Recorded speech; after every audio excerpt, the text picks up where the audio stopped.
मुख्यमंत्री माझी लाडकी बहीण योजनेचे पैसे आजपासून जमा होण्यास सुरुवात झाली आहे। आज बहुतांश महिलांच्या खात्यात 1,500 रुपये जमा करण्यात आले आहेत। हा फेब्रुवारीचा हप्ता असल्याचं सरकारकडून सांगण्यात आलं। आज जागतिक महिला दिनाच्या निमित्तानं हा हप्ता जमा करण्यात आलाय।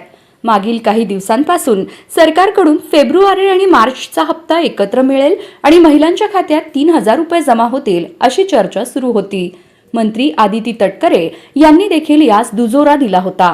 मात्र आज जमा झालेल्या रकमेची पडताळणी केली असता फक्त 1,500 रुपयेच मिळाल्याचं समोर आलं आहे। त्यामुळे उर्वरित रक्कम केव्हा मिळेल याची उत्सुकता महिलांमध्ये आहे। महिलांना आर्थिक मदत व्हावी हा उद्देश ठेवून ही योजना चालू करण्यात आली आहे। दरम्यान या योजनेअंतर्गत लाभार्थी महिलांना अद्याप फेब्रुवारी महिन्याचे पैसे मिळाले नव्हते। हेच पैसे पात्र महिलांच्या बँक खात्यात येण्यास सुरुवात झाली आहे।